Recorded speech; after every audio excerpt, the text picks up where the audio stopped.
So in last class we have discussed regarding the hypoparathyroidism. Hypoparathyroidism के बारे में देखा था हमने. सो हाइपोपैराथायरॉयडिज्म से कैल्शियम लेवल कम होकर टिटेनियम होता है. सो सीवियर स्टिफनेस, स्पैजम, इस तरीके से सिम्टम्स होता है. हमने पैराथायरॉयड हार्मोन्स का इंजेक्टेबल नहीं है तो पैराथायरॉयड हार्मोन्स टैबलेट्स फॉर्म में भी दे सकते हैं पेशेंट को. तो आज के क्लास में हम बात करने वाला है हाइपर पैराथायरॉयडिज्म. अगर पैराथायरॉयड हार्मोन ज़्यादा हो गया तो क्या होता है? Hyperparathyroidism. Hyperparathyroidism. Okay, hypoparathyroidism जैसे है वैसे ही hyperparathyroidism. Okay, just it is opposite of the hypoparathyroidism.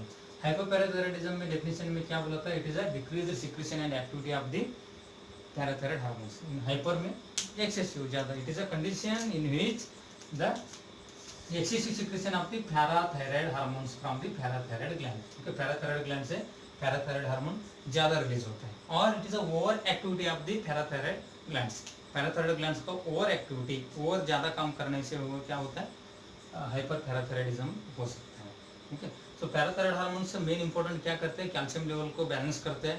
अगर कम पैराथायरॉयड हार्मोन सिक्रेशन होगा तो कैल्शियम लेवल कम होता है. अगर ज़्यादा हो गए तो ज़्यादा कैल्शियम लेवल क्या होता है? बॉडी के अंदर बढ़ जाता है. तो कैल्शियम लेवल भी नॉर्मल से ज़्यादा बढ़ गया तो भी कैल्शियम डिपोजिशन होने चालू होता है बॉडी के अंदर.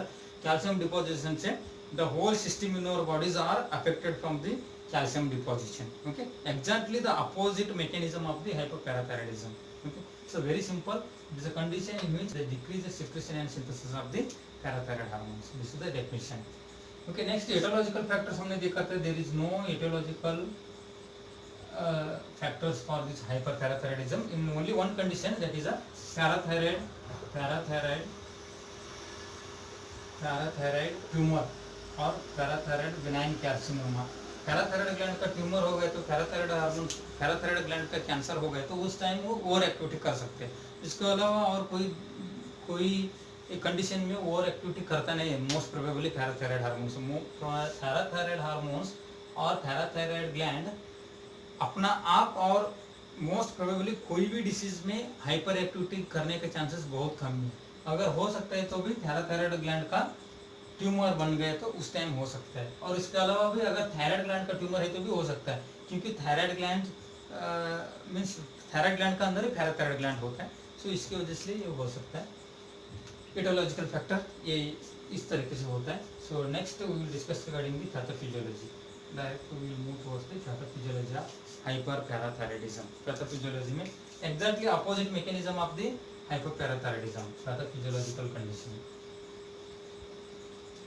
So pathophysiology. So pathophysiology due to the etiological factor. So etiological factor से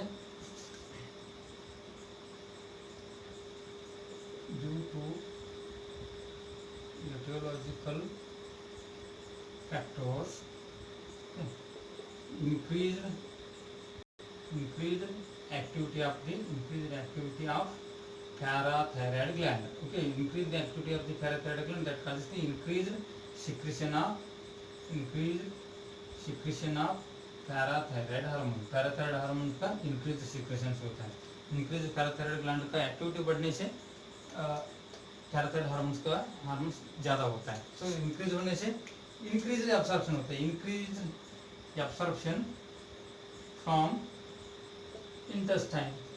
इंटेस्टाइन से इंक्रीज एब्सॉर्प्शन होता है. So that causes the increase और excessive deposition of calcium from bones में कैल्शियम ज़्यादा डिपोजिशन होता है. क्योंकि बोन्स क्या करते हैं? Okay, excessive release of calcium from bones ज़्यादा कैल्शियम को ब्लड के अंदर रिलीज करने चालू होता है. Then kidney start to absorb more calcium, then increases the calcium absorption from kidney से भी ज़्यादा कैल्शियम एब्सॉर्प्शन ज़्यादा बढ़ता है. ओके, सो इस तरीके से सिम्टम्स इस तरीके से होता है. That causes the deposition of, lastly क्या होता है? Deposition of calcium in the body. Deposition of calcium in blood और बॉडी का एंड ब्लड में कैल्शियम का डिपोजिशन ज़्यादा होता है.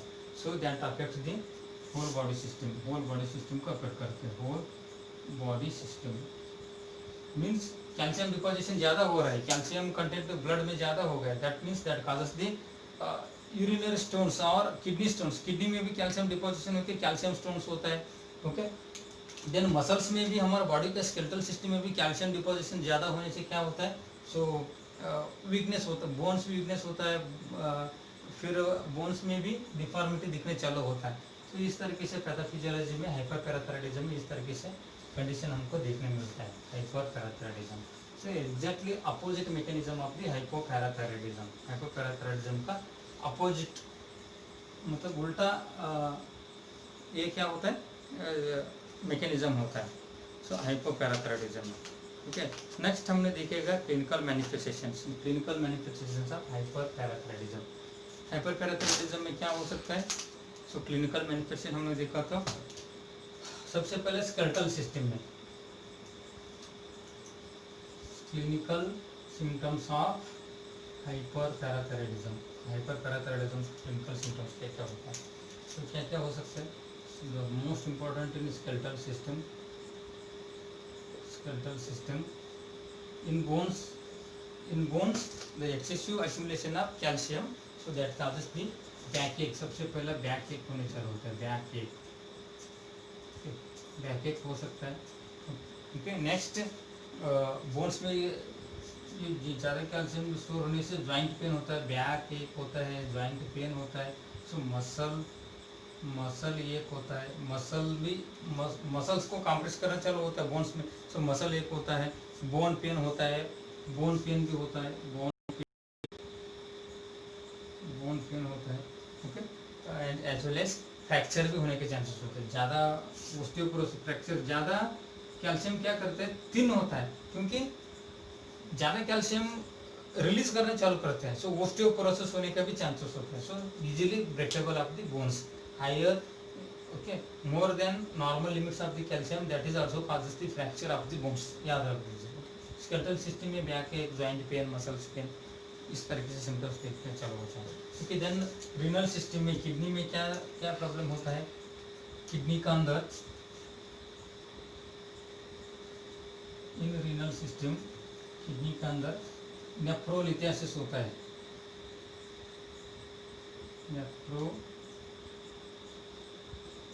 लिथियासिस। क्यों, क्योंकि in kidney the higher amount of calcium in the blood, so that absorb the more calcium, so that causes the calcium stone formation, nephrolithiasis भी हो सकते हैं। इसके अलावा भी किडनी का फंक्शन अल्टर होता है, नेफ्रोलिथियासिस हो गए तो पॉलीयूरिया होता है, यूरिन ज़्यादा हो गया तो ज़्यादा प्यास भी ज़्यादा लगता है, पॉलीयूरिया, पॉलीफेजिया भी हो सकता है, पॉलीफेजिया भी होता है। ओके, देन किडनी स्टोन्स भी, नेफ्रोलिथियासिस होता है, किडनी स्टोन्स भी होने के चांसेस होता है। ओके, सो इसके अलावा भी और हमने साइन एंड सिम्टम्स देखा तो हाइपरपैराथायरॉयडिज्म में क्लिनिकल साइन एंड सिम्टम्स हमने बात करें तो जीआई सिस्टम में भी, स्टमक में भी स्मॉल इंटेस्टाइन से ज़्यादा कैल्शियम एब्जॉर्प्शन हो रहा है, सो इसलिए स्मॉल इंटेस्टाइन का काम बढ़ गया है। सो जीआई सिस्टम में नोजिया वोमिटिंग चालू होता है, नोजिया वोमिटिंग होता है। आइदर कॉन्स्टिपेशन हो सकता है, और डायरिया भी हो सकता है। मोस्ट प्रोबेबली डायरिया होता है, मोस्ट ऑफ द केसेस में हाइपरपैराथायरॉयडिज्म में डायरिया होता है, क्योंकि कैल्शियम एब्डोमेनल क्रैम्प्स रिलीज करते हैं, मोटिलिटी ज़्यादा करते हैं इंटेस्टाइन का, इसलिए डायरिया स्टार्ट होता है। Okay, so nausea vomiting, constipation, diarrhoea and abdominal pain भी होने के चांसेस होते हैं। एब्डोमिनल का पेन हो सकता है। ओके, सो इसके अलावा भी अगर बॉडी के अंदर पूरा एक सिस्टम अफेक्टेड हो रहा है, कैल्शियम लेवल बढ़ गया, so calcium is also very essential for brain neurons transmission. So hyper activity of the brain neuron transmission, calcium excessive हो गया, सो कैल्शियम पॉइजन बन सकते हैं बॉडी के अंदर, ब्लड के अंदर, सो इसलिए ब्रेन में भी प्रॉब्लम होने चालू होता है। सीएनएस सिम्टम्स, ठीक है, सेंट्रल नर्वस सिस्टम का सिम्टम्स भी दिखने स्टार्ट होता है। ठीक है, सो सेंट्रल नर्वस सिस्टम में क्या क्या होता है, सो इसमें pituitary disturbance,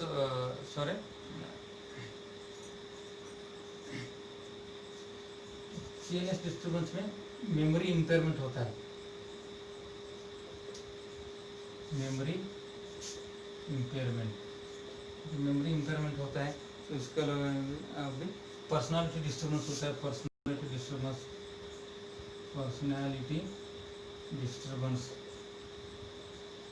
memory personality disturbance होता है। साइकिक एक्टिविटी भी दिखने चालू हो सकता है। Psychic activity means person is depressed, certain mood changes इस तरीके से होता है। इसके अलावा भी फटीग होता है, लेथार्जी होता है, fatigue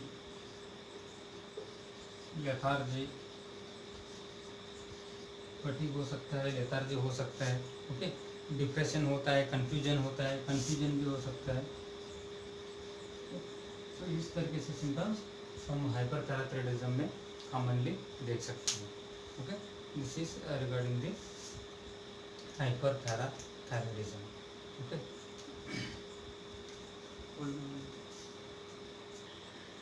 Okay. So these are the signs and symptoms of hyperparathyroidism. Hyperparathyroidism का इस तरीके से signs and symptoms दिखते हैं. Okay. Hyperparathyroidism क्या है? So it is a excessive and overactivity of the parathyroid hormones. Okay. Etiology is tumors of the parathyroid gland.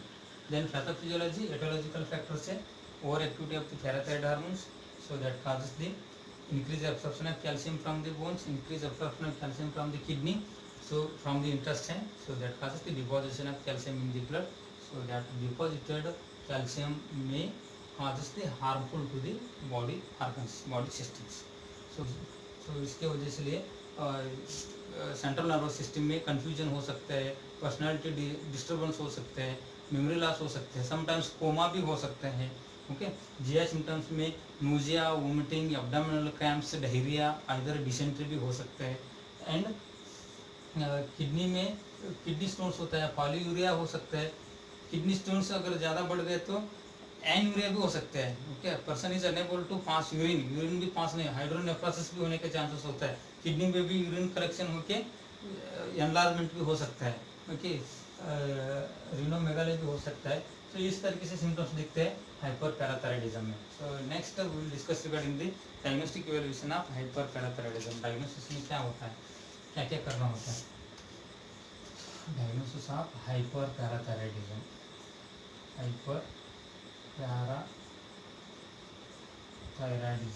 हाइपरपैराथायरॉयडिज्म का क्या क्या डायग्नोसिस करते हैं।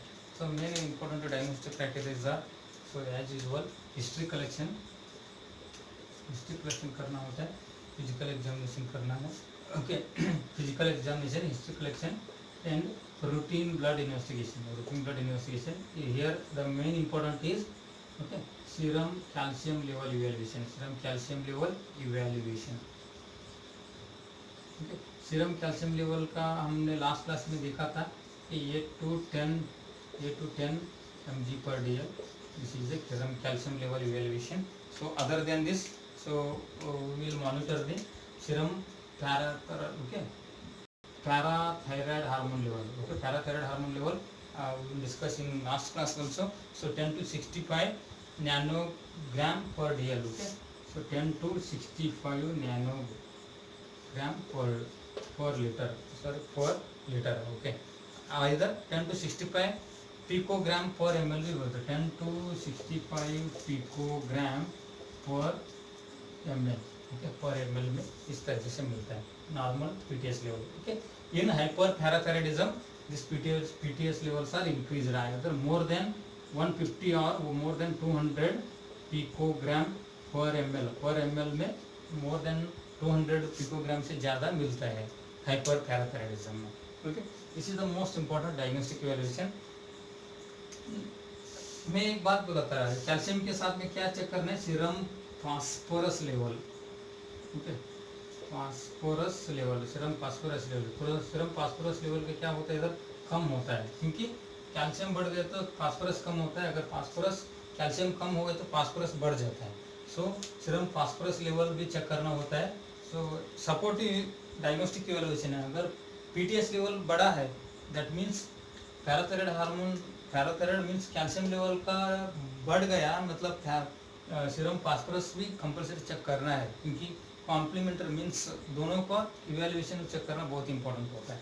सो इसके अलावा भी हम चेक कर सकते हैं supportive diagnostic evaluation radiological test. अगर थायराइड कैंसर है, आइदर पैराथायराइड ट्यूमर है, सो हमने x-ray, radiological examination,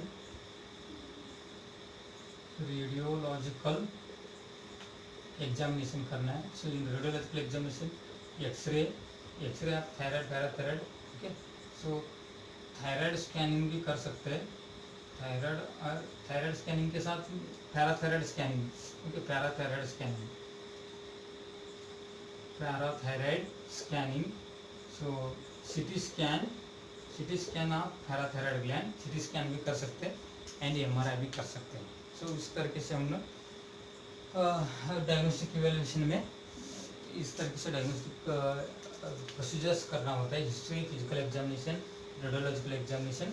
the most confirmative diagnostic test is serum PTS level and serum calcium level and serum phosphorus level. These are very important कि ये diagnostic evaluation most important है। तो अभी हम next बात करने वाले हैं management of hyper parathyroidism, okay. So management में क्या करना है, क्योंकि किस तरीके से हमने ये हाइपर पैराथायराइडिज्म को मैनेज कर सकते हैं। सो फर्स्ट मेन क्या है, the main aim of management is to reduce the serum calcium level. इस कैल्शियम लेवल का कम करना, यही मेन हमारा इम्पोर्टेंट मैनेजमेंट है। सो हमने कैल्शियम को कम करने के लिए सबसे पहले पेशेंट को administer the low calcium diet, low calcium diet. Calcium diet कौन सा है, मिल्क में ज़्यादा होता है, ओके। सो मिल्क प्रोडक्ट्स में ज़्यादा होता है कैल्शियम। लो कैल्शियम का डाइट हमने एडवाइस करना है। कैल्शियम लेवल जिसमें ज़्यादा होता है वो कम करना है खाने का, ओके। इसके अलावा भी हमने कैल्शियम हमारे बॉडी से बाहर निकालने के लिए डाययूरेटिक्स समटाइम्स यूज करते हैं, diuretics that causes the excessive fluid out from the body. So साथ में सो किडनी में ज़्यादा कैल्शियम एब्सॉर्प्शन होता है। सो किडनी से हमने अगर डायबिटीज देने से kidney through urine through pass होता है कैल्शियम, सो बॉडी में कलेक्ट नहीं होता है। सो इसलिए डाययूरेटिक्स भी यूज करना है, क्योंकि डाययूरेटिक्स मीन्स लैसिक्स यूज कर सकते हैं हमने, ओके। सो लैसिक्स वगैरह इंजेक्शन समटाइम्स यूज कर। सपोर्टिव मैनेजमेंट है, डेफिनेटिव मैनेजमेंट नहीं है, ओके। सो डेफिनेटिव मैनेजमेंट लो कैल्शियम डाइट देना है। सो इसके अलावा डाययूरेटिक्स हम यूज कर सकते हैं। इसके अलावा भी और हम यूज करने के बाद ये तो ओके ग्लूकोकॉर्टिकॉइड्स भी यूज करना है। ग्लूकोकॉर्टिकॉइड्स मीन्स स्टेरॉइड ड्रग्स भी यूज करना है, okay. Steroid drugs that helps to lower the blood calcium level को कम करने में मदद करता है, okay. The more important is administer the high phosphate diet, high phosphorus food. Phosphorus calcium level बढ़ गया, फास्फोरस लेवल कम हो गया है। सो फास्फोरस लेवल हम बढ़ाए तो कैल्शियम लेवल ऑटोमेटिकली कम होता है। सो इस कंडीशन में हमने हाई फास्फेट लेवल का फूड भी देना होता है। So next plicamycin decrease the blood calcium level कम करने के लिए for decrease the blood calcium level, so we can use the medicine plicamycin. These are important medication. This helps to reduces the absorption and calcium from the intestine, bones and small intestine, bones, kidney through जो absorption होता है वो organs वो part को block करते हैं, उसकी वजह से calcium absorption होता नहीं बॉडी में, ओके। प्लिकामेसिन करके प्लिकामेसिन यूज कर, प्लिकामेसिन मिथ्रासिन, ओके। सो इसके अलावा भी हमने यूज कर देते हैं बाईफास्फेनेट्स भी यूज करना है, ओके। बाईफास्फेनेट, प्लिकामेसिन मिथ्रासिन, बाईफास्फोनेट्स मतलब फास्फेट लेवल को बढ़ाने में मदद करता है, ओके। सो बाईफास्फोनेट्स में एटिड्रेनेट, इसका मेडिसिन आता है, okay. Etidronate and etidronate, the name of the medicine etidronate, bisphosphonates, plicamesin, mithracin. These medicine are helps to lower the blood calcium level. Okay, didronol भी यूज करते हैं. Okay, didronoid, एटिड्रोनॉइड, डिड्रोनेट, बाइफॉस्फोनेट, प्लिकामेसिन, मिथ्रासिन, इस तरीके से हमने मेडिकेशन यूज करते हैं. मेडिकल मैनेजमेंट में सिंपल लो कैल्शियम डाइट देना है पेशेंट को. समटाइम्स डायरेटिक्स देता है, समटाइम्स स्टेरॉइड्स भी यूज करते हैं क्योंकि इन्फ्लामेशन प्रोसेस कम करने के लिए. And increase the blood phosphate level and decrease the blood calcium level. We can use the plicamycin, mithracin, bisphosphonates, etidronate. Okay, इस तरीके से मेडिसिन यूज कर सकते हैं. इन सर्जिकल मैनेजमेंट में हमने सर्जरी हाइपर थायराइडिज्म में सर्जिकल मैनेजमेंट में हमने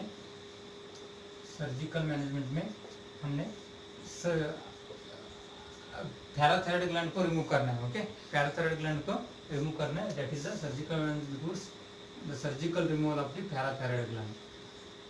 surgical removal of parathyroid gland. Okay, parathyroid gland को क्या करना है? सर्जिकली रिमूव करना है. This is only options for the in case of severe hyper parathyroidism.